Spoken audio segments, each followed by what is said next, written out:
Attention, you are about to hear a true story, a story that remained hidden for decades, an account based on rare documents, forgotten testimonies, and archives that almost disappeared. Before we begin, leave a comment telling us where you're watching from. And if you appreciate historical stories like this one, subscribe to the channel. Now, turn up the volume, turn off notifications, and come with me on this investigation. The rain had been falling for 3 days straight when the order came through. April 19, 1944. The Allied push had stalled at the swollen Rapido River. 3 attempts to establish a crossing had already failed. 700 men lost, equipment destroyed, morale sinking with each passing hour.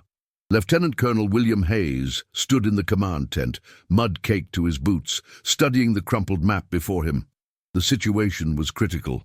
German artillery had zeroed in on every attempted crossing point. Without a bridge, the entire offensive would collapse. The deadline was clear. 48 hours. No more. "Get me the 320th, he said finally, not looking up from the map. The radio operator hesitated. "Sir, the 320th, they're the colored battalion." Hayes looked up sharply. "I said get me the 320th Combat Engineer Battalion. Now." At 0400 hours the next morning, Captain James Wilson received the orders. The 320th Combat Engineer Battalion had been assigned to support roles since their arrival in the European theatre. Building roads behind the lines, repairing damaged facilities, never front-line work, never under direct fire. Wilson gathered his officers in the pre-dawn darkness. Rain drummed steadily on the canvas tent. "Gentlemen, we have our orders. Build a bridge across the Rapido. Previous attempts have failed. They're calling us in." First, Lieutenant Richard Owens spoke first. "They're calling us because they don't want to lose any more white boys." A heavy silence fell over the tent. Captain Wilson studied the faces of his men. Most had been civilians before the war. Carpenters, steelworkers, mechanics. Men who had built things their entire lives, only to be told they weren't good enough for combat engineering. Until now. "We have 24 hours to prepare," Wilson said finally. "Tell the men." The 320th Combat Engineer Battalion had been activated in 1941. Most of its members were from Chicago, Detroit, and Philadelphia. Men who had faced discrimination in civilian life now faced it in uniform. Their training had been conducted with outdated equipment, their barracks segregated, their assignments always secondary. Sergeant Marcus Freeman had been a steel worker in Chicago before the war. At 34, he was older than most of the men. He had helped build skyscrapers in the city. Now, as he inspected the bridge plans, he saw problems immediately. "The current is too strong for a standard pontoon," he told Captain Wilson. "We need something more substantial, something anchored deeper." Wilson nodded. "Can you modify the design?" Freeman studied the papers again. "Yes, but I'll need more steel cable and better pilings. Make a list, I'll get what you need." According to later testimonies, what happened next was remarkable. The men of the 320th worked through the night, modifying standard bridge designs to account for the raging river conditions. Private First Class Thomas Johnson, a former architecture student from Howard University, kept detailed notes in his personal diary. April 20, 1944. "We are redesigning everything.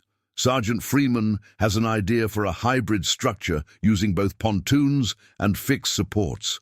The white engineers say it can't be done in these conditions. We're going to prove them wrong." By dawn on April 21st, the 320th had moved into position a mile from the river. German observation planes circled overhead. Artillery rounds fell regularly along the approach routes.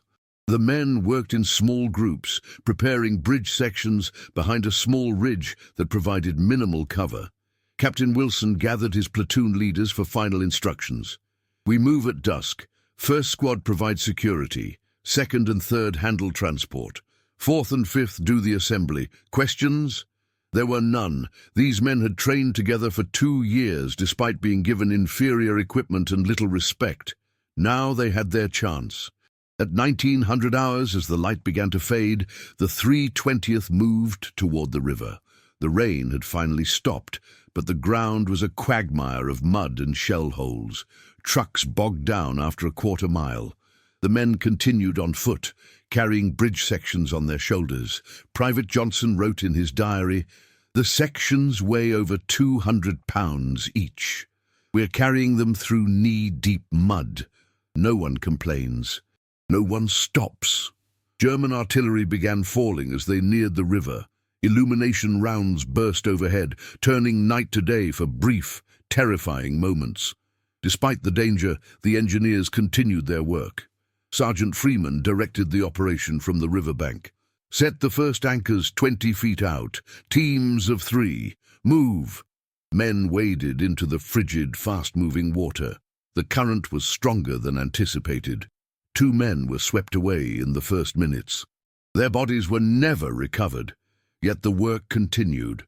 By midnight, the first spans were in place. German machine guns opened up from the far bank. Bullets snapped overhead and kicked up waterspouts around the working engineers. Captain Wilson called for smoke to screen their efforts. Artillery support was minimal. This was not considered a priority operation.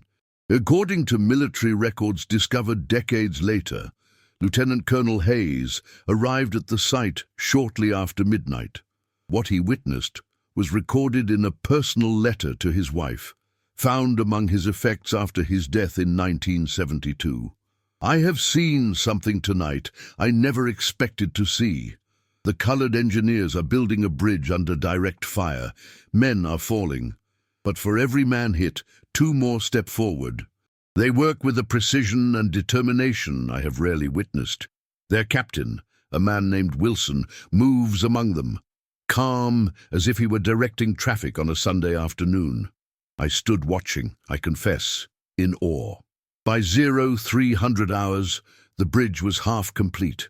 German artillery had found their range. Shells exploded in the water and along both banks. Casualties mounted.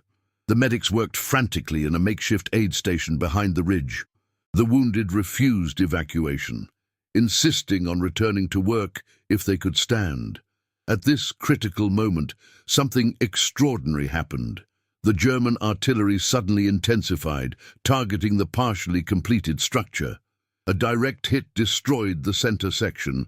The bridge began to collapse. Men were thrown into the raging water. Attention. Are you following along so far? If this story is touching you, help us bring it to more people. A like makes a difference. A comment motivates us.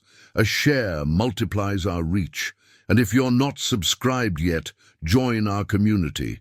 Now, we return to the moment when everything truly began to change. In the chaos that followed the artillery strike, Sergeant Marcus Freeman made a decision that would alter the course of the operation. Standing on what remained of the bridge, illuminated by German flares, he called out to his men, "We're rebuilding. Teams 1 and 2, salvage operations. Teams 3 and 4, start assembly on the backup sections."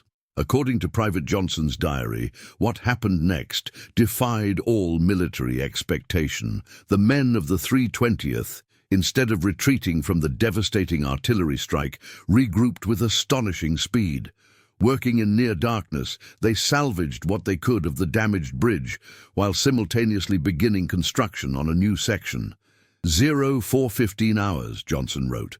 "Freeman has us building a completely new center section 20 yards downstream. We'll swing it into place once it's complete. The Germans don't know what we're doing. They're still shelling the original position." The innovative approach, building a critical section away from enemy observation, then moving it into place, had not been part of any training manual. It was born of necessity and the practical experience of men who had spent their lives finding ways to overcome obstacles, both physical and social. Captain Wilson coordinated with the few available artillery units to provide counter-battery fire. The response was minimal. According to documents declassified in 1978, requests for additional fire support were denied due to prioritization of assets for primary crossing efforts. The 320th was on its own. By 0530 hours, as the first hint of dawn lightened the eastern sky, the new center section was complete. Now came the most dangerous part of the operation. 40 men entered the frigid water using ropes and sheer physical strength to maneuver the massive structure into position. German snipers targeted the exposed engineers. 5 men were hit in the first minutes. Still, the work continued. Inch by inch, the replacement section moved into position. Lieutenant Colonel Hayes, observing from the ridge, sent an urgent message to division headquarters. The partial text of this message was recovered decades later from Army archives. Witnessing extraordinary engineering achievement under heaviest enemy fire. Request immediate recognition and support for the 320th Engineers. Bridge nearly operational. Request permission to redirect division traffic to this crossing point. The response came 30 minutes later. Continue with original crossing plans. Use Colored Engineers Bridge for supply traffic only if deemed safe.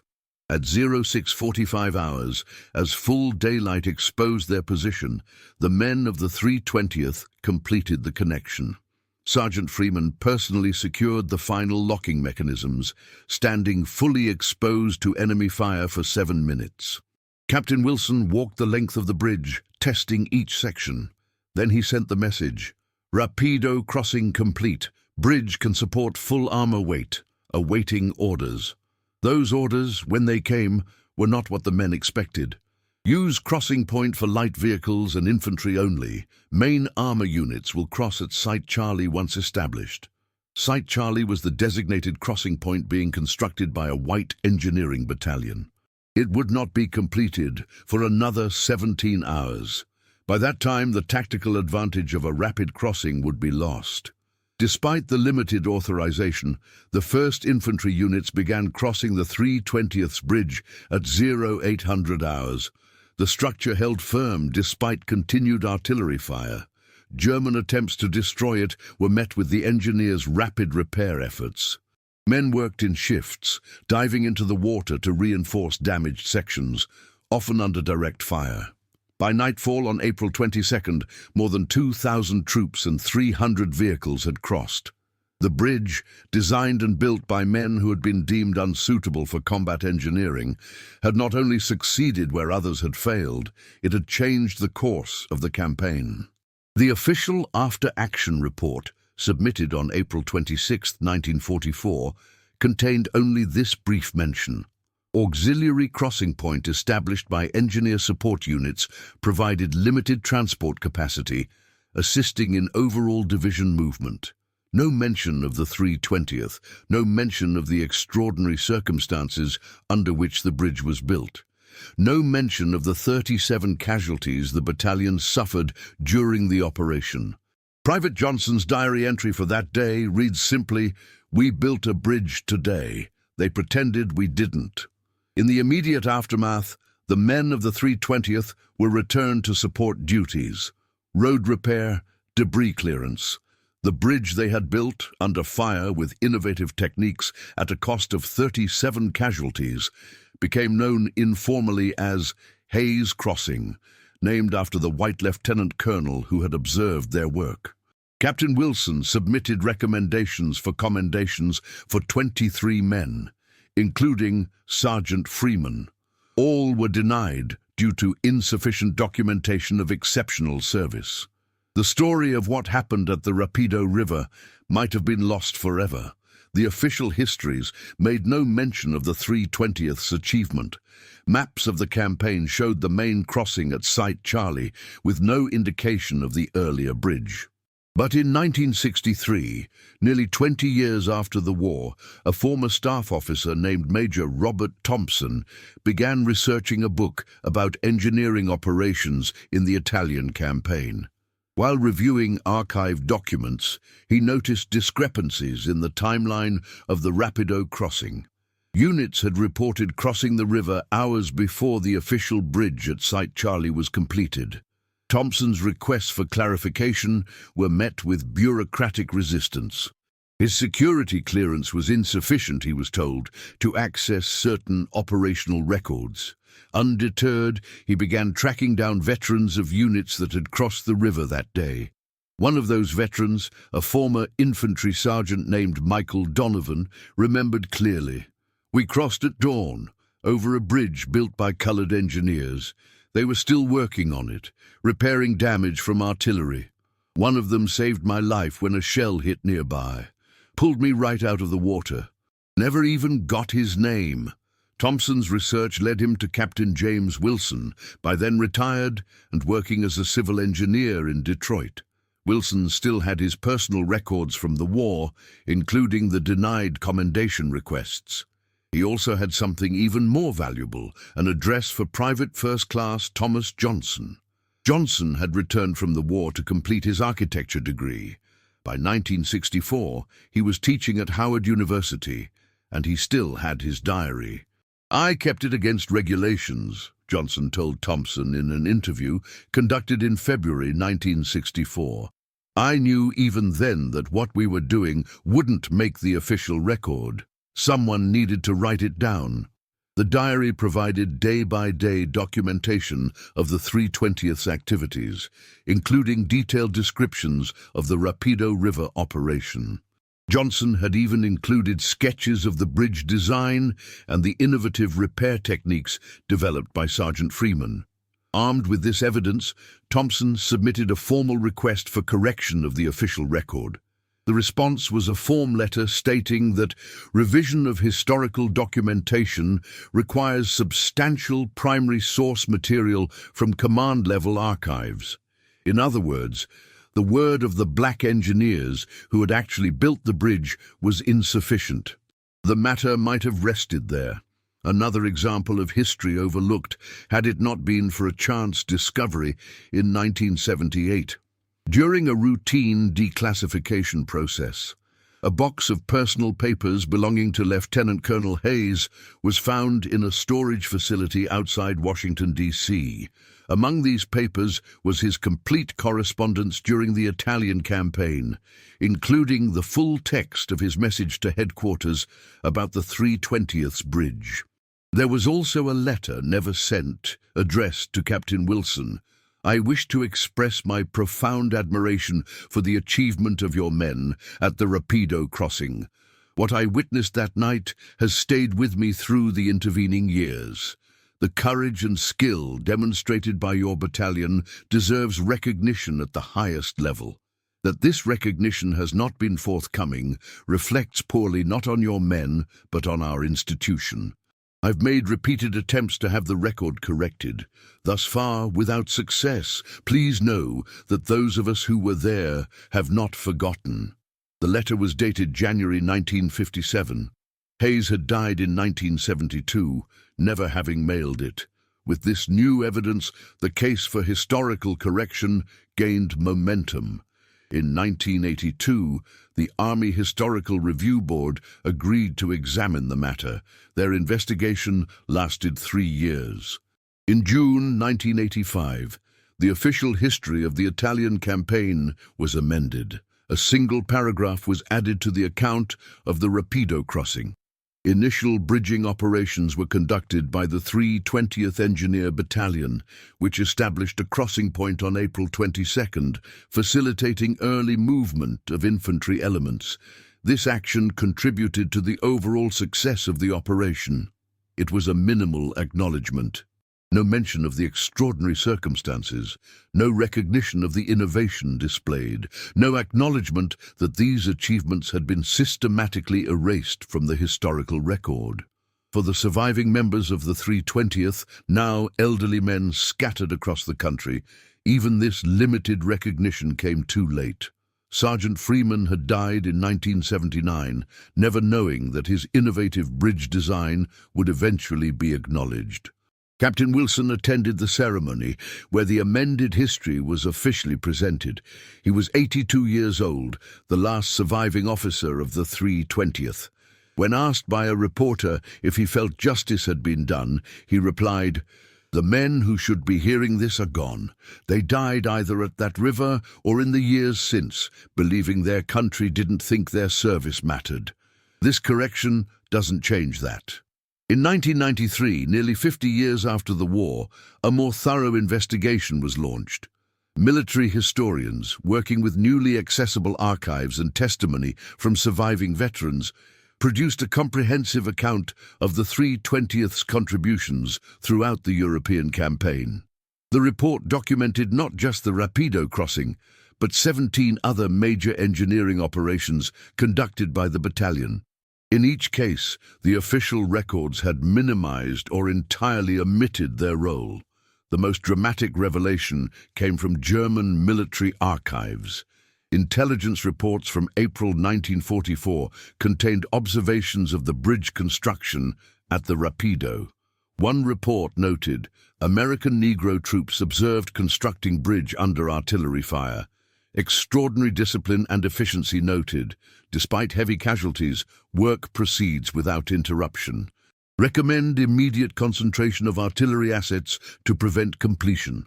The enemy had recognized the exceptional nature of the 3/20th's achievement, even as their own command structure worked to erase it. In 1995, the Department of Defense issued posthumous commendations to 78 members of the 3/20th Combat Engineer Battalion.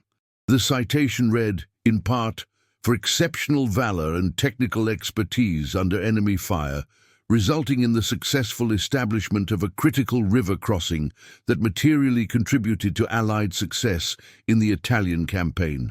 Thomas Johnson, by then in his 70s, accepted the commendations on behalf of his former comrades. Only 7 members of the battalion were still living to receive their own medals. The story of the 3/20th's bridge might never have emerged had it not been for Private Johnson's diary, Lieutenant Colonel Hayes's unsent letter, and the persistent research of historians decades after the fact.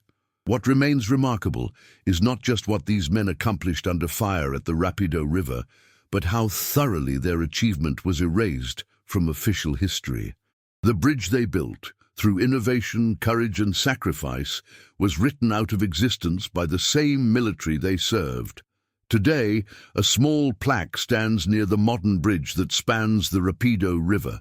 It reads simply, "On this site, April 22, 1944, the men of the 3/20th Engineer Battalion built a bridge that changed the course of the campaign." Their story, nearly lost to history, reminds us of the courage and contribution of African American soldiers in World War II. Visitors to the site are few. The river flows peacefully now, giving no hint of the drama that unfolded on its banks. The sound of artillery has been replaced by birdsong and the occasional passing car. The men who waded into those frigid waters under enemy fire are gone now, their voices silent.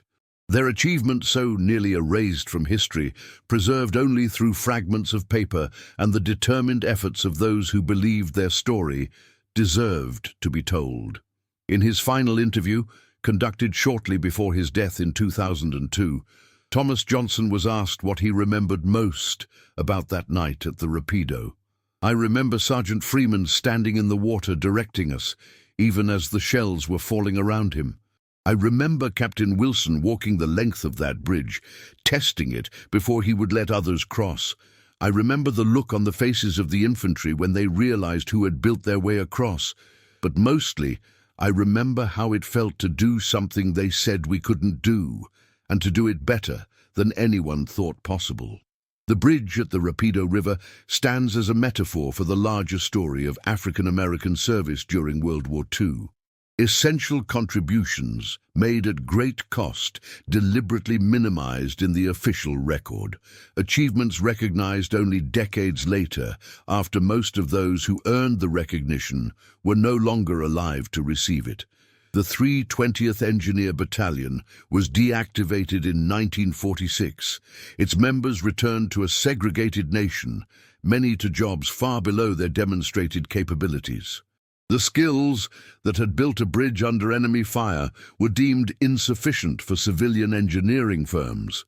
The leadership that had inspired men to work through artillery barrages was not welcomed in corporate America. Yet the bridge they built, both the physical structure at the Rapido and the metaphorical bridge to a more complete historical understanding, remains their legacy. A testament to what was accomplished, what was erased, and what was, eventually, remembered. End of narrative. This story, like so many others, was almost forgotten. Your support ensures that we continue to rescue these accounts. If you enjoyed this, leave a like. Comment what you thought. Share with others who also appreciate real history, and explore our channel. There are more cases waiting for you. See you in the next episode.